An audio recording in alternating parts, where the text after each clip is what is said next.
أعوذ بالله من الشيطان الرجيم بسم الله الرحمن الرحيم اللهم صل على محمد وعلى آله وأصحابه أجمعين۔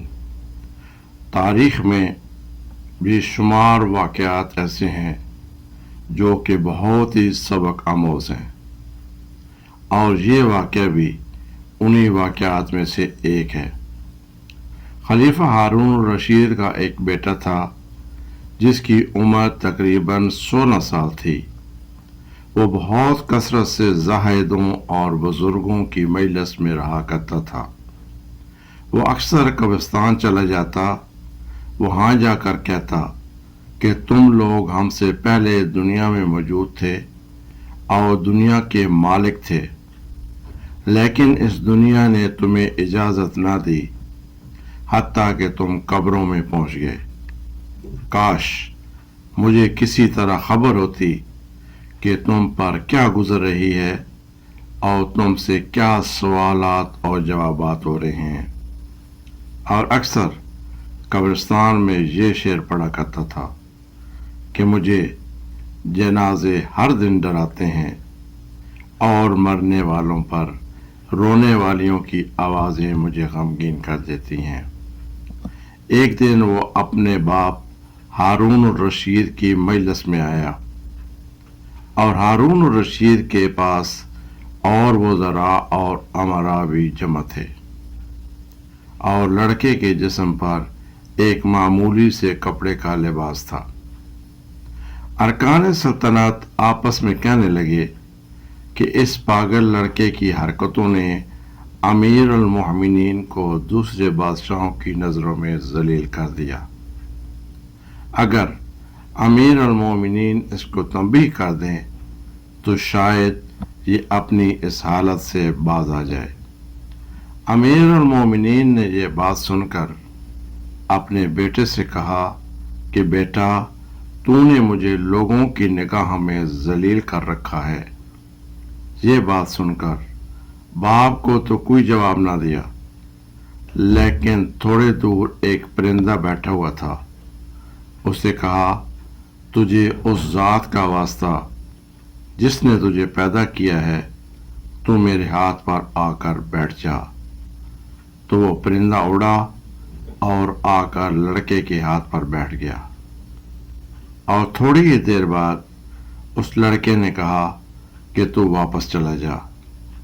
تو وہ پرندہ اڑ کر اپنی جگہ پر واپس چلا گیا، اور اس نے کہا کہ ابا جان، آپ جو دنیا سے محبت کر رہے ہیں اس نے مجھے رسوا کر رکھا ہے، اور میں نے ارادہ کر لیا ہے کہ آپ سے جدائی اختیار کر لوں۔ یہ کہہ کر وہاں سے چل دیا، اور صرف قرآن کریم اپنے ساتھ لیا۔ چلتے وقت ماں نے ایک بہت قیمتی انگوٹھی بھی اس کو دی تھی کہ ضرورت کے وقت اس کو فروخت کر کے کام میں لائے۔ وہ یہاں سے چل کر بصرہ پہنچ گیا اور مزدوروں میں کام کرنے لگا۔ ہفتے میں صرف ایک دن ہفتے کو مزدوری کرتا، اور باقی دن اس مزدوری کے پیسے خرچ کرتا، اور پھر ہفتے والے دن مزدوری پہ آ جاتا تھا، اور اس کی مزدوری بھی انتہائی معمولی مزدوری ہوتی تھی۔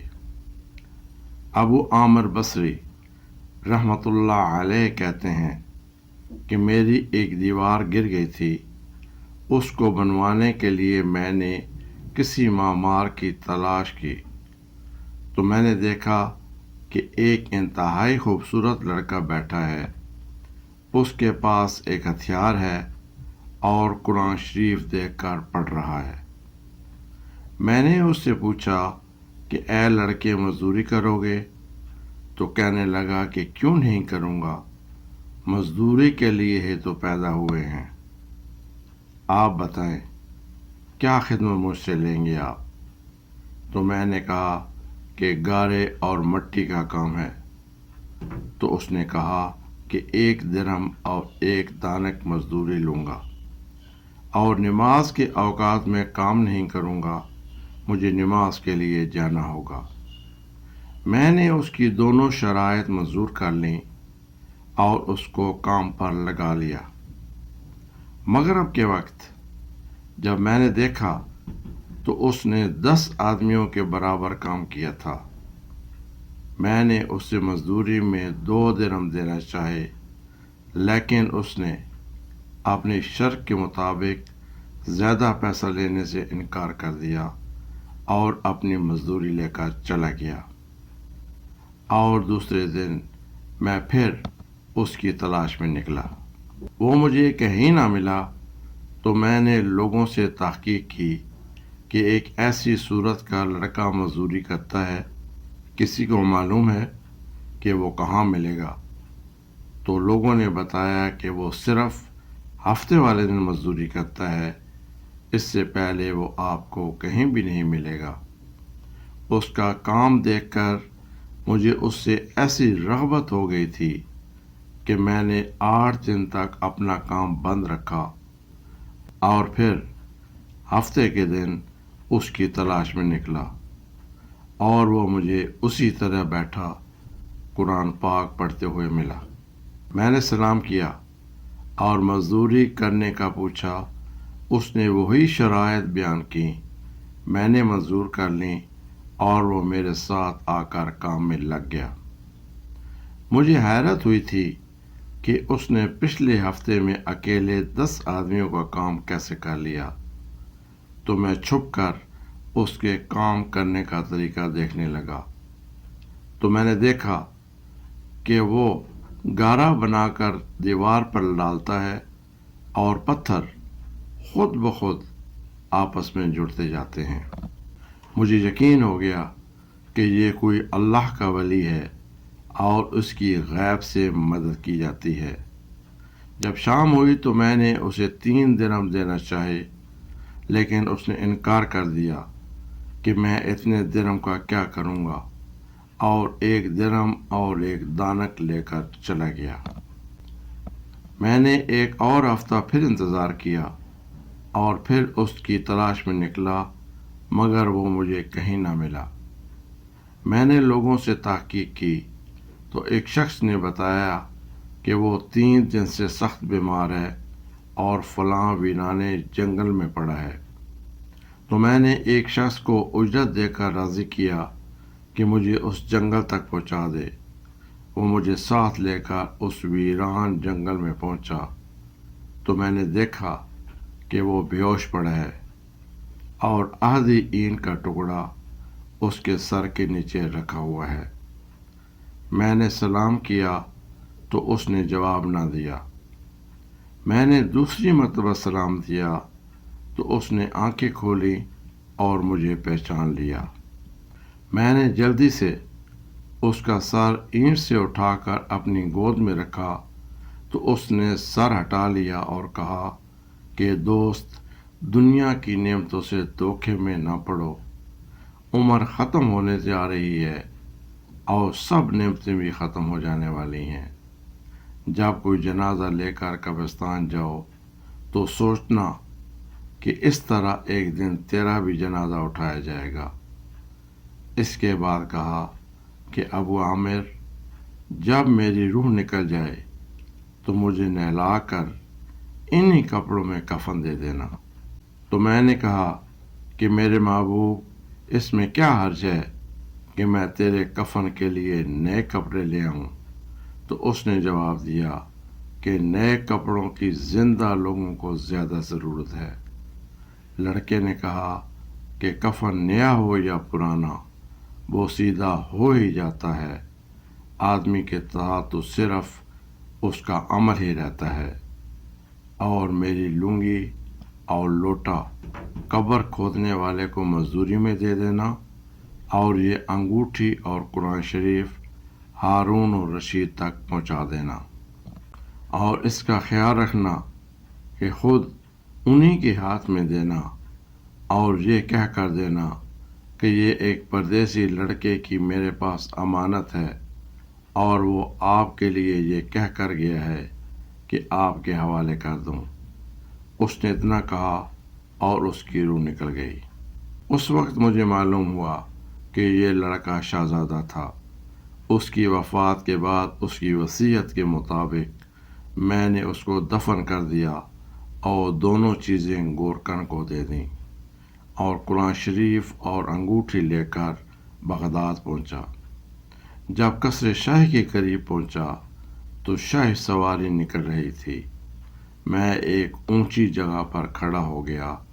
ایک بہت بڑا لشکر جس میں تقریباً 1000 گھوڑے شامل تھے، اس طرح یکے بعد دیگرے 10 لشکر نکلے، اور 10ویں میں خود امیر المومنین بھی شامل تھے۔ میں نے زور سے آواز دے کر کہا، اے امیر المومنین، آپ کو حضور اقدس صلی اللہ علیہ وسلم کی قرابت داری کا واسطہ تھوڑا رکیں۔ میری آواز پر انہوں نے مجھے دیکھا تو میں نے جلدی سے آگے بڑھ کر کہا کہ میرے پاس ایک پردیسی لڑکے کی یہ امانت ہے۔ اس نے مجھے یہ وصیت کی تھی کہ یہ دونوں چیزیں آپ تک پہنچا دوں۔ بادشاہ نے ان چیزوں کو دیکھا تو پہچان لیا، تھوڑی دیر سر جھکایا اور اس کی آنکھوں میں آنسو جاری ہو گئے، اور ایک دربان سے کہا کہ اس آدمی کو اپنے پاس بٹھا رکھو، جب واپسی پہ میں بلاؤں تو میرے پاس پہنچا دینا۔ جب ہارون الرشید واپس پہنچے تو ایک دربان کو بولے کہ اس آدمی کو بلاؤ، اگرچہ وہ میرا غم ہی زیادہ کرے گا۔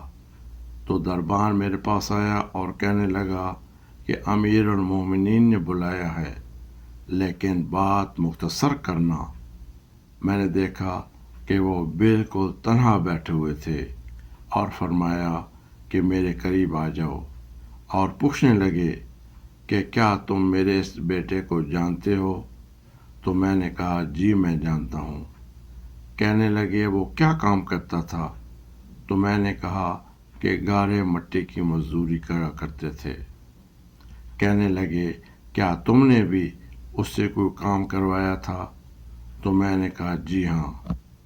کہنے لگے کہ تم کو خیال نہ آیا کہ اس کی نبی اکرم صلی اللہ علیہ وآلہ وسلم سے قرابت تھی؟ تو میں نے کہا کہ مجھے علم نہ تھا کہ یہ کون ہے، مجھے ان کے انتقال کے بعد ان کا حال معلوم ہوا۔ اچھا کہ کیا تم نے اپنے ہاتھ سے اس کو غسل دیا؟ تو میں نے کہا جی ہاں۔ ابھی انہوں نے اس کی قبر پر جانے کا ارادہ کیا۔ اس کی قبر پر پہنچ کر ہارون الرشید نے چند اشعار پڑھے۔ ابو عامر کہتے ہیں کہ اس کے بعد جو رات آئی، ابھی میں لیٹا ہی تھا تو میں نے نور ہی نور دیکھا، اور اس نور کے اندر سے لڑکے نے مجھے آواز دے کر کہا کہ اے ابو عامر، تمہیں حق تعالیٰ جزائے خیر عطا فرمائے، تم نے میری تجہیز و تکفین اور وصیت پوری کی۔ تو میں نے پوچھا کہ تیرے اوپر کیا گزری؟ تو کہنے لگا کہ میں ایسے مولا کے پاس پہنچا ہوں جو بہت کریم ہے اور مجھے بہت زیادہ نعمتوں سے نوازا ہوا ہے۔ پھر اس لڑکے نے کہا کہ حق تعالیٰ نے قسم کھا کر فرمایا ہے کہ جو اس دنیا سے اس طرح نکل آیا جیسے میں آیا ہوں، تو اس کو بھی یہی کچھ عطا کیا جائے گا جو مجھے دیا گیا ہے۔ پورا واقعہ ہی بہت سبق آموز ہے۔ ایک یہ کہ جو اللہ کے خاص بندے ہوتے ہیں وہ اپنی نفسیاتی خواہشات کو خیر آباد کہہ دیتے ہیں، اور جانور بھی ان کے تابع ہو جاتے ہیں۔ اس لیے انسان کو اللہ تعالیٰ سے تعلق رکھنا چاہیے، اور یہ نہیں دیکھنا چاہیے کہ دنیا والے اچھا جانتے ہیں یا برا۔ اور یہ بھی واضح ہوتا ہے کہ دنیا کی ہر چیز نے ختم ہو جانا ہے، چاہے وہ کفن کا کپڑا ہی کیوں نہ ہو، اور ساتھ انسان کے اعمال نہیں رہنا ہے۔ اور یہ بھی پتہ چلتا ہے کہ دنیا کے کام کاج کے ساتھ اپنے فرائض کو نہیں بھولنا چاہیے، اور اپنا کام محنت اور ایمانداری سے کرنا چاہیے۔ والسلام علیکم ورحمۃ اللہ وبرکاتہ۔